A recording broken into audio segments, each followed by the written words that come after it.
Aho neza abakunzi ba Ruco TV mugire amahoro y'Imana mwese aho muherereye ku migabane itandukanye igize inosi ya rurema dutuyemo, abari muri Afrika, abari Europe, Aziya, Amerika ndetse na Oceania, mwese turabaramukije twifuriza kugira umugoroba mwiza, abandi ndetse igitondo cyiza bitewe n'umugabane mubarizwamo.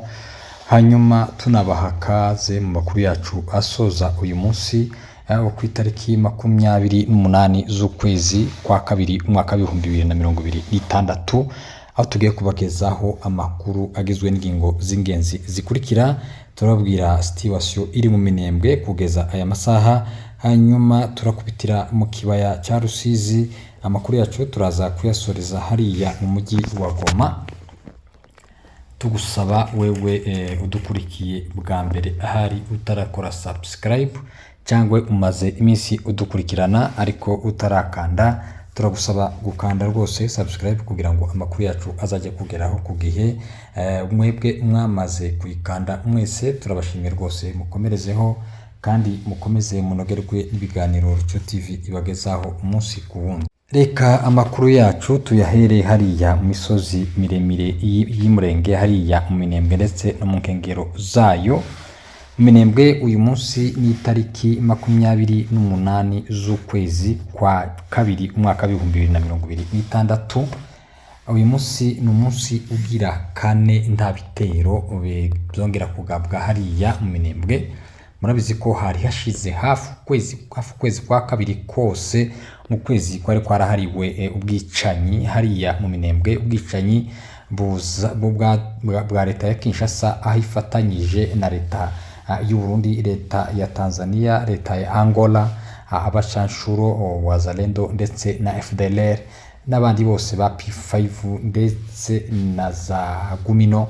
Abo bose ni imitwe yishize hamwe kugira ngo barwanye twirwaneho ndetse na M23 barimo kurwana bakinga amaboko kugira ngo ubwoko bw'abanyamurenge buri hariya mu misozi miremire y'Umurenge budashiraho, nabo bagakomeza gufosinga bagaba ibitero by'uburyo bwose bushoboka, byaba ari ibitero byo hasi, ibitero by'indege, ibitero byo gukupa connection, ibitero byo kubakupira amayira yose mu buryo nta kintu na kimwe kibageraho. Hanyuma ibyo byose barabigerageje uko bishoboye, ariko nanone kugeza aya masaha twabwiye ko hariho resistance mu Minembwe. Minembwe harabyaye, hariho abagabo rwose, hariho intwari, hariho abasore bafite ishaka ry'ubwoko ndetse n'igihugu. Abo ngabo nibo bakomeje gukumira izo leta zose zahagurukiye hamwe zigahagurukana ibikoresho byose by'intambara ndetse no kwicana kugira ngo babashe gusenya Minembwe. Ariko kugeza aya masaha yabereye ibamba nta nubwo bafite kuzayishobora, kuko bahuye n'amaboko, bahuye n'umuriro, kuko umuriro niwo baje bakeneye. Rero barawubonye, basanze Minembwe ari umuriro.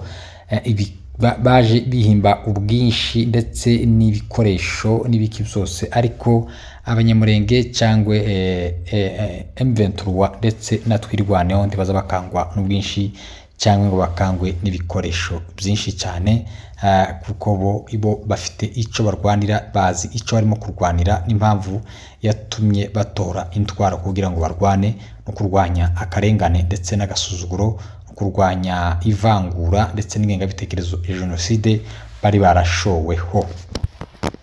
Rero kugeza aya masaha Minembwe imaze iminsi 4 itekanye rwose, nubwo amasasu atabura kumvikana hariya za Mukoko ndetse na za Nyaruhinga, ariko ni ya masasu ndetse arimo kuvugira ku ruhande rwo hirya. Ariko uru ruhande rwerekeye Minembwe neza rwose hari hagitekanye kuva kuwa kabiri nibwo haheruka kuba ibitero bikomeye, ndetse no kuwa gatatu byarabaye ariko bidakabije. Rero kuva uyu munsi kugeza uyu munsi nta gitero congeye kugabwa kivuye kuri leta ya Kinshasa ndetse n'abafatanya cyaha bayo. Minembwe biriwe neza rwose, biriwe neza, bameze neza. Ikintu bafite gusa cyabahungabanyije na audio ndetse na za Twitter za Kongoro, aho yarimo yandika ngo abaturage ngo basivile ngo barashwe n'indege zitagira abadereva ngo z'u Rwanda. Abona abaturage ngo mu bwoko b'ababembe ngo bapfurero abanyindu n'abandi abo bose abavuganira ngo bashize. Iyo nkuru cyangwa iyo message ya Kongoro yashegeshe abanyamurenge rwose, mu gihe abanyamurenge bamaze amezi n'amezi imyaka barimo gupfa. Ntiyigeze akopfora, ntiyigeze anyuza n'umwuka mu zuru, ntiyigeze yandi asharabanga, dore handitse abazi kwandika bandika ibintu bizima, ntiyigeze abavuganira. Bisobanura ko inda yagiye hejuru y'umutima, kuko umutima we tukitekereza neza kuko inda y'amafaranga arimo kurya iri hejuru, ibitekerezo byasubiye hasi. Rero nuko bimeze, bavuge bareke, akagara gahaguruke, kareke kifotozanye na Muyaya, kareke bifotozanye na Gisegeti, bareke. Murenge hazubakwa, hariho abagabo, hazubakwa nubwo basenebarati ba Tobiya bagashemu bahagurutse kugira ngo ntihakubakwe, ariko Minembwe kwirubakwa kandi izubakwa neza.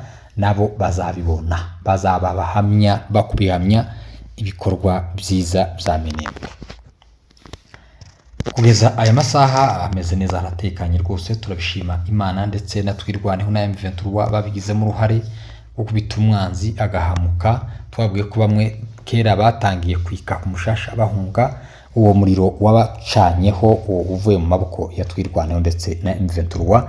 Rero nuko byifashe, nuko bimeze. Umwanzi aracyari muri ara marango ya Mutunda ndetse na za Bicumbi niyo za .0, naho bari rwose, ariko ahandi hose haratekanye kugeza aya masaha. Mu Bibogobogo haracyameze kwa kundi rwose, ni kwa kundi bimeze. Gusa ingabo nyinshi zari zihari zarazamutse ngo zage kugaba ibitero mu Minembwe, niyo ziri bunyine zarazamutse. Hasigaye ingabo ariko zitari nyinshi cyane mu Bibogobogo, ariko izo nazo ntizibaha amahoro. Gusa nyine no kwitinyirira, ntiwakwika mu Rweba, ntiwakwika mu Rusenda, ntiwakwika Ibaraka, kuko uwo hika wese ntiyotaha rwose bomurya. Nico kintu bategereje.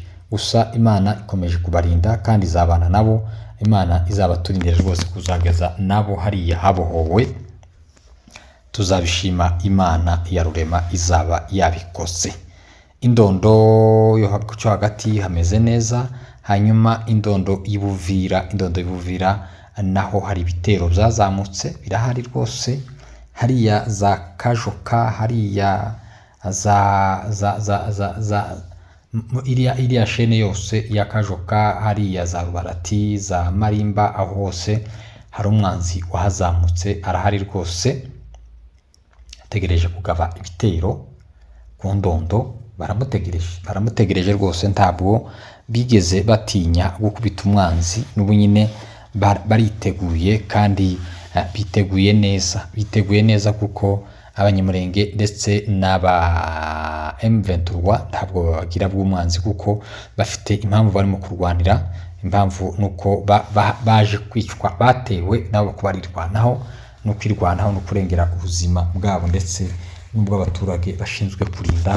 Niyo mpamvu badafite ubwoba. Za Rurambo hameze neza, ingabo nyinshi zirahari, nyinshi cyane.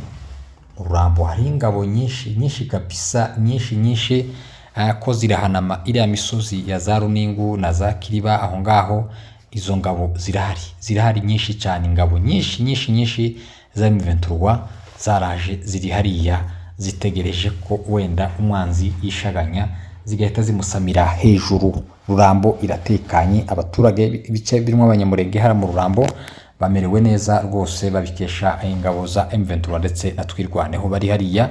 Nta kibazo bafite na kimwe, ntibishaganya.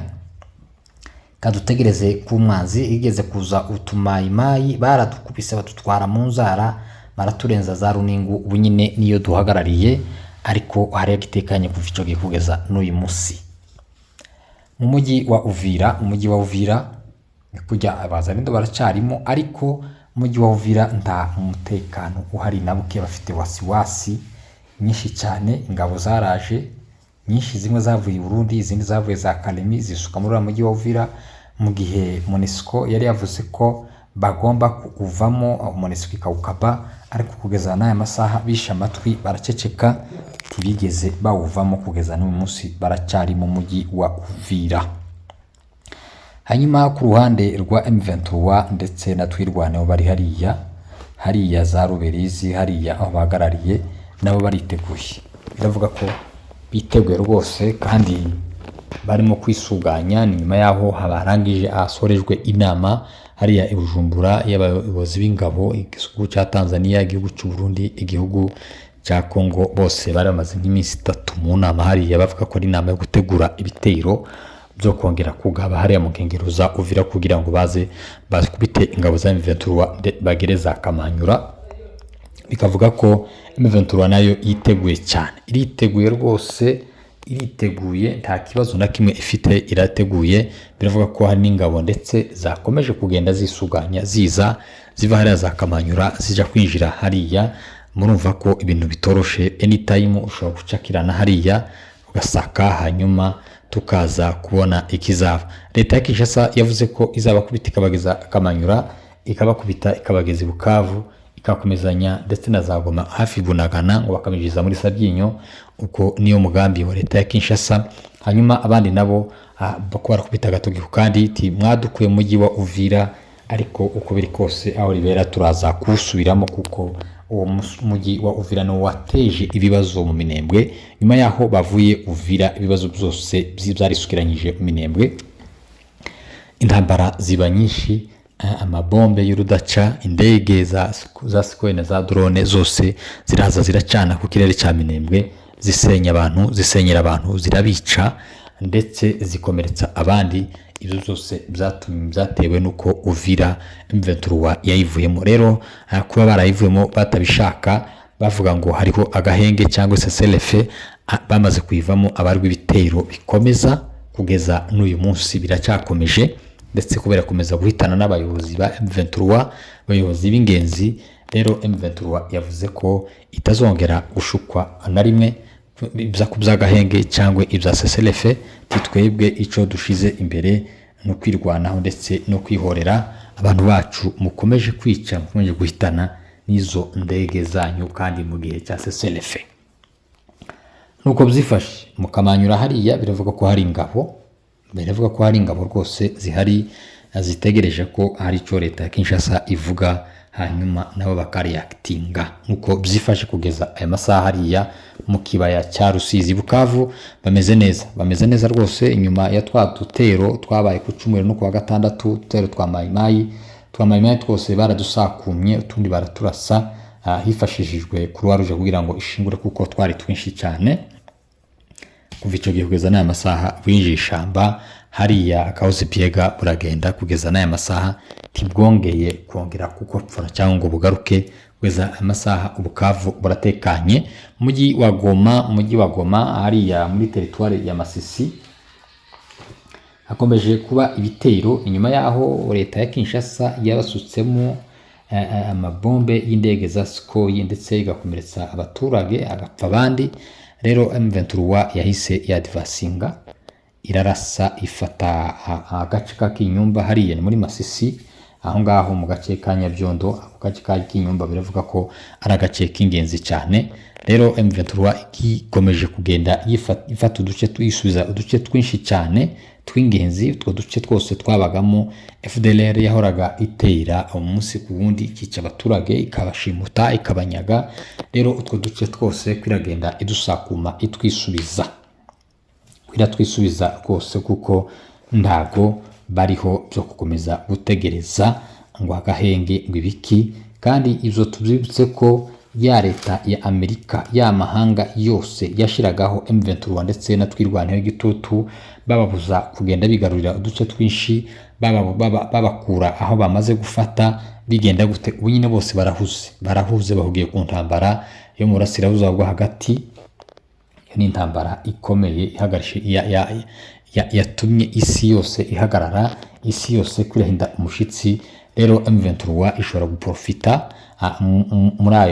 muri izo ntambara zabaye zatumye isi iba busy, nabo bakagenda babohora ibindi bice byinshi cyane, kuko leta bahanganye ntayo igomba kurekura ikarekura ibice byose irimo, kuko yananiwe kuyobora igihugu, ahubwo igisuka mu ntambara ndetse n'ubwicanyi burudaca.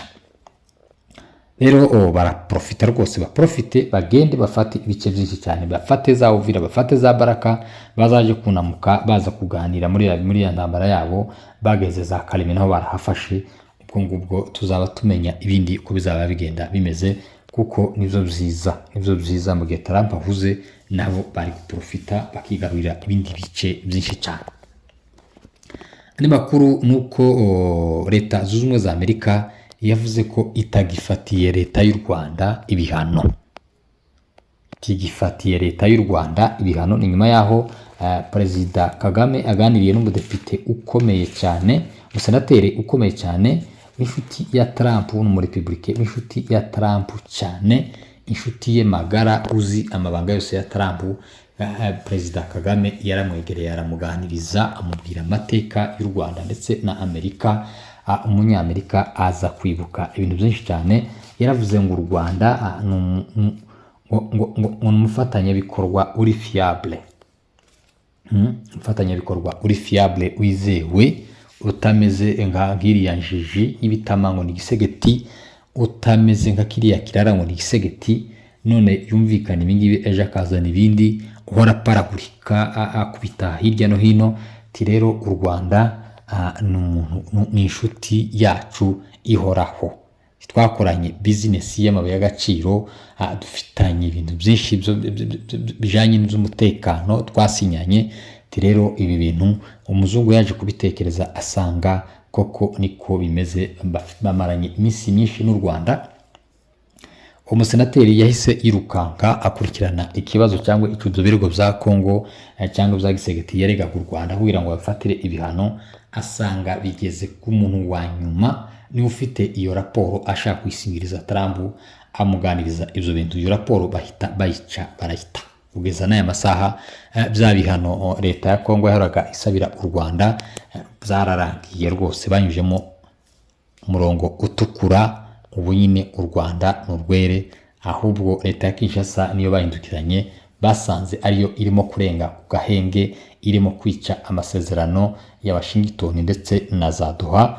Iyo ngiyo niyo ahubwo izafatirwa ibihano mu gihe nibishoboka rwose, kuko naho u Rwanda ho abo nyine bari huru, bamerewe neza. Ibyaha byose babishinje Kongo bashinjaga, kuko nta hantu na hamwe yajaga ngo itavuze u Rwanda mufatira u Rwanda ibihano, ndetse n'Ububiligi bukabafasha, Ubufaransa bukabafasha, bukabavugira. Rero ubu nyine ibyo byose u Rwanda ruri imbere muri diplomasi. Hanyuma reka dusoreze ku ntambara iri hariya mu burasirazuba bwo hagati, ibitero bikomeye cyane leta ya Amerika yashoye kuri Iraq.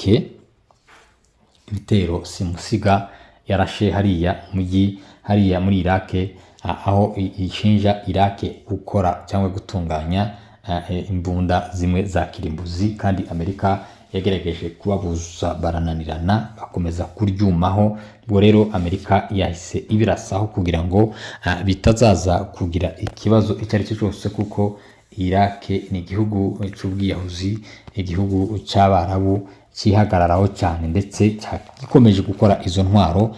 Rero bavuga ko bazitwitse, ndetse bakavuga ko ndetse ari n'abayobozi babigendeyemo rwose, babigendeyemo ba Iraq.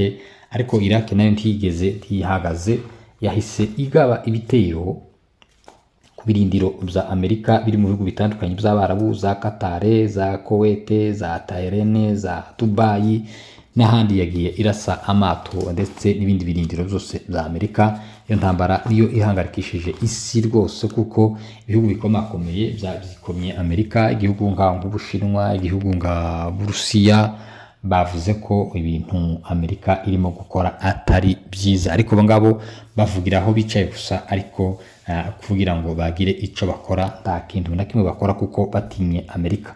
Ubwo rero Amerika ifashijwe na Israel nibo bafatanyije kugaba ibyo bitero, aho bagiye baritura ibintu byinshi cyane, amafisi menshi, ndetse bakibasira n'ahantu hari abayobozi. N'ibyo bitwaro byose barimo bakora bakaba babirashe. Iraq nayo irigamba kuba yarashe radare imwe ikomeye za Amerika iri muri bya bihugu byarashwe, ariko Amerika nta kintu iratangaza kuri iyo radare yabo yaba yarashwe. Rero mugira amahoro y'Imana, mugira ijoro ryiza. Reka dusoreze amakuru yacu hano, twongere duhure mu gitondo tubagezaho amakuru azaba agezweho ejo mu gitondo. Murare neza, murara haryana, murarane n'Imana mwese aho muherereye.